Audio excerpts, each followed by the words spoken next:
अस्सलाम वालेकुम जी। आज हम पढ़ेंगे next reversible and irreversible process. इसके अलावा हीट इंजन और सेकंड लॉ ऑफ थर्मोडायनामिक्स भी डिस्कस करेंगे।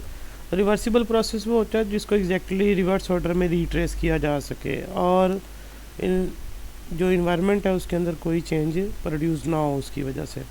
तो रिवर्सिबल प्रोसेस के अंदर जो वर्किंग सब्सटेंस जिन स्टेजेस से गुजरता है डायरेक्ट प्रोसेस के अंदर, वो बिल्कुल रिवर्स होते हैं। जैसा कि थर्मल और मैकेनिकल जो इफ़ेक्ट्स हैं तो वो हर स्टेज पे एग्जैक्टली रिवर्स हो जाएंगे। मीन्स टू से अगर डायरेक्ट प्रोसेस में हीट अब्जॉर्ब की गई है तो वो डेफिनेटली एक्सपेल हो जाएगी इन रिवर्स प्रोसेस।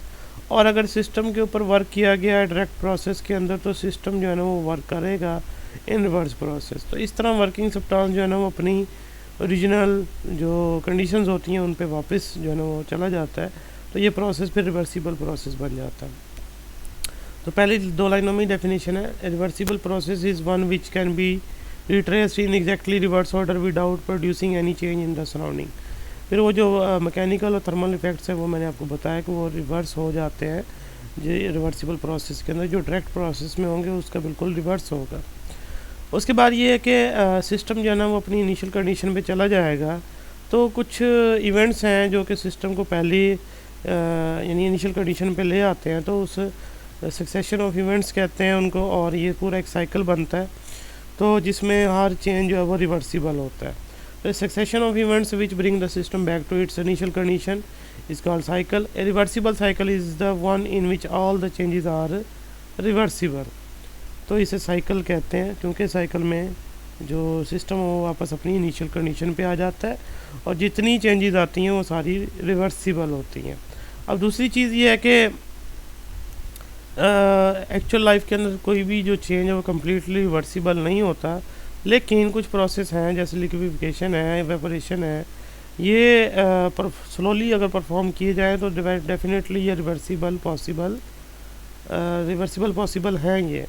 और इसी तरह slow compression of the gas और एक्सपेंशन ऑफ द गैस ये भी रिवर्सिबल प्रोसेस में कंसिडर किए जा सकते हैं, जिसमें प्रेशर रिलीज़ करना है पिस्टन के ऊपर तो गैस स्लोली एक्सपैंड होगी और साथ आप हीट प्रोवाइड करेंगे, तो उसका फिर ये चेंजेस जो है ना वो रिवर्सिबल है। तो नेक्स्ट देखिए, इरिवर्सिबल प्रोसेस जिसको रिट्रेस ना किया जा सके बैकवर्ड डायरेक्शन के अंदर और जो कंट्रोलिंग फैक्टर्स हैं उनको कंट्रोल ना किया जा सके, तो इरिवर्सिबल प्रोसेस होता है। If a process can not retrace in the backward direction by reversing the controlling factors it is an irreversible process. तो जितनी चेंजेस आती हैं वो इरिवर्सिबल प्रोसेस में वो सडनली होती हैं और उनके अंदर फ्रिक्शन इन्वॉल्व हो जाती है और एनर्जी डिसिपेट हो जाती है, जिस वजह से जो है ना वो प्रोसेस हाईली इरिवर्सिबल प्रोसेस हो जाते हैं, जैसा कि एक्सप्लोजन। इसके अलावा जो एनर्जी लॉस होती है वो डिफरेंट कंडीशंस की वजह से, जैसा कि कन्वेक्शन, रेडिएशन, ये सारी इरिवर्सिबल चेंजेस जो है ना यहाँ पर आती हैं। तो फ्रिक्शन के अगेंस्ट जो एनर्जी लॉस होती है उसको वापस रिट्रेस नहीं किया जा सकता। तो ये इसकी एग्जांपल है। इनमें डिफरेंस आता है रिवर्सिबल इरिवर्सिबल प्रोसेस में, तो साथ आपने ये डेफिनेशन और एग्जांपल भी लिखनी है। उसके बाद है हीट इंजन। देखिए हीट इंजन जो है वो थर्मल एनर्जी को मैकेनिकल यूज़फुल वर्क में कन्वर्ट करता है और इसमें जो इनपुट है वो फ्यूल से जो है ना प्रोवाइड की जाती है। यानी फ्यूल बर्न किया जाता है, उससे जो हीट एनर्जी आती है उसको उस हीट एनर्जी से कुछ यूज़फुल वर्क जो है ना वो कन्वर्ट किया जाता है, उस हीट एनर्जी का कुछ यूज़फुल वर्क बना दिया जाता है। बाकी ये है कि उसे एक्सपेल कर दिया जाता है इन्वायरमेंट के अंदर। मींस कि वो जो हीट एनर्जी है उससे पानी आप वाटर बॉयल करें, उससे फिर हाई प्रेशर स्टीम बनेगी और हाई प्रेशर स्टीम जो है वो पुश कर सकती है पिस्टन को और उससे जो है ना वर्क लिया जा सकता है, काम लिया जा सकता है। तो ये आइडिया भी वहीं से आया था, यानी कि एक आदमी ने जब पानी गर्म करने के लिए रखा है बर्तन के अंदर और वो खुद कोई काम कर रहा है, डेफिनेटली थोड़ी देर बाद वो जो उसने पानी रखा है उसके ऊपर मतलब बर्तन के ऊपर ढकना था, तो डेफिनेटली जो स्टीम बनी है उसके अंदर उसने उस ढकने को पुश किया और वो ढकना नीचे गिर गया।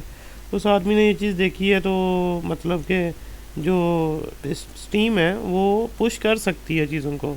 अगर आप high pressure steam definitely create करें उससे वर्क लिया जा सकता है। और कॉन्टीन्यूसली अगर आप प्रोवाइड करते हैं हीट एनर्जी और पानी जो है ना बॉयल होता है और स्टीम भी प्रोवाइड की जाती है, तो डेफिनेटली हीट अब्जॉर्ब करने के बाद वाटर स्टीम में, और स्टीम आगे वर्क करेगी और फिर वापस कूल डाउन होने के बाद हीट एक्सपेल कर देगी इन्वायरमेंट के अंदर, जो उसके पास बच जाएगी, जो कोल्ड रेजरवायर कहलाता है।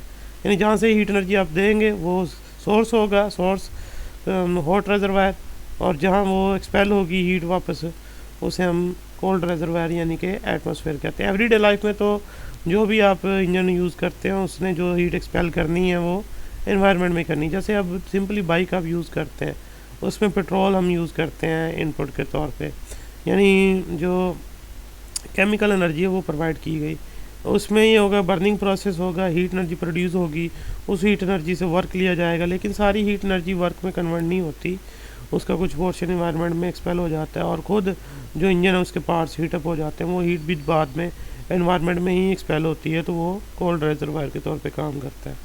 उसके बाद ये सेकंड लॉ ऑफ थर्मोडायनेमिक्स वो इसी से रिलेटेड है। सेकंड लॉ ऑफ थर्मोडायनेमिक्स से पहले देखें, फर्स्ट लॉ ने जो आपको बताया कि हीट जो है वो आप एक फॉर्म से दूसरी फॉर्म में कन्वर्ट कर सकते हैं, यानी आप हीट को इंटरनल एनर्जी और वर्क में कन्वर्ट करेंगे, इक्वलेंट रहेगी, यानी ये कंजर्वेशन ऑफ एनर्जी के ऊपर बेस करती है। और सेकंड लॉ जब के वो कंसर्न है कि हीट जो है वो कितनी वर्क में कन्वर्ट होगी और हीट का फ्लो किस तरफ होगा, वो सेकंड लॉ इससे कंसर्न रखता है। हम इसकी स्टेटमेंट में जाने से पहले ये डिस्कस कर लेते हैं कि देखें जो हीट इंजन अभी बात की हमने, उसमें देखें ये उसकी सिमेट्रिक डायग्राम्स हैं। हॉट रेजरवायर जहाँ से हम वर्किंग सब्सटेंस जो है ना वो हीट अब्जॉर्ब करेगा, Q1 जो कि T1 हॉट रेजरवायर का टेम्परेचर है, तो और उसके बाद वो हीट जो है ना वो इंजन यूटिलाइज़ करेगा और उसको यूज़फुल वर्क में कन्वर्ट करेगा। बाकी रिमेनिंग हीट जो होगी Q2 एक्सपेल कर देगा कोल्ड रेजरवायर जो कि टेम्परेचर T2 के ऊपर है। अब जो वर्क हुआ है वो डेफिनेटली इन दो हीट के डिफरेंस के बराबर होगा, यानी जितनी हीट वर्क में कन्वर्ट हुई वो Q1 माइनस Q2 और बराबर आ जाएगा वर्क के।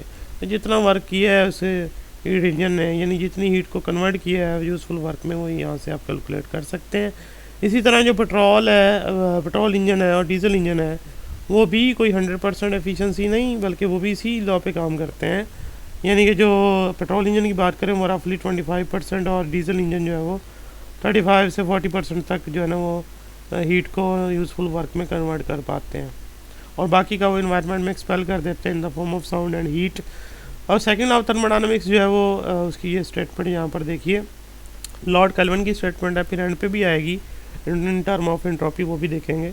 तो it is impossible to devise a process which में convert heat is extracted from a single reservoir entirely into the work without leaving any change in the working substance. इसका simple meaning ये है कि ideal एक engine develop नहीं किया जा सकता, यानी ये इम्पॉसिबल बात है, एक डिवाइस ऐसी डेवलप नहीं की जा सकती जो सिंगल रेजरवायर से हीट ले और उसको इंटायरली वर्क में कन्वर्ट कर ले, वो एक्सपेल कुछ भी ना करे, ऐसा पॉसिबल नहीं है। जैसे ये साइड बॉक्स में देखें, और टेम्परेचर रेजरवायर और साथ में हीट इंजन और सारी वर्क में, नीचे कुछ एक्सपेल नहीं कर रही, तो ये according to second law of thermodynamics ऐसा पॉसिबल ही नहीं है।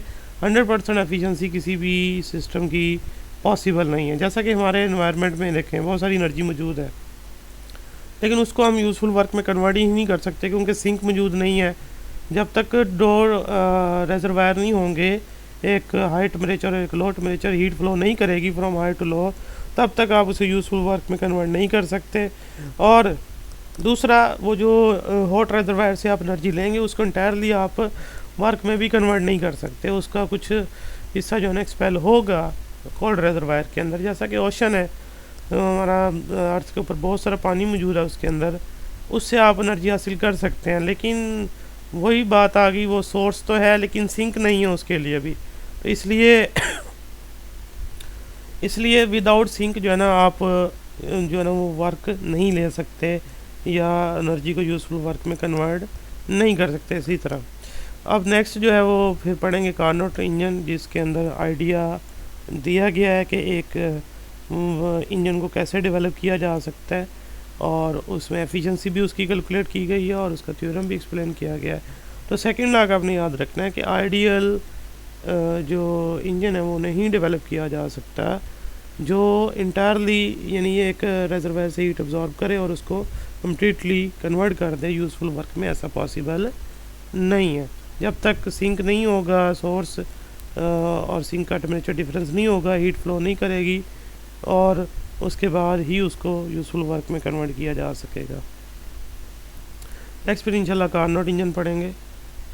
अगर कोई बात ना समझ आए तो पूछ लीजिएगा। अल्लाह हाफिज़।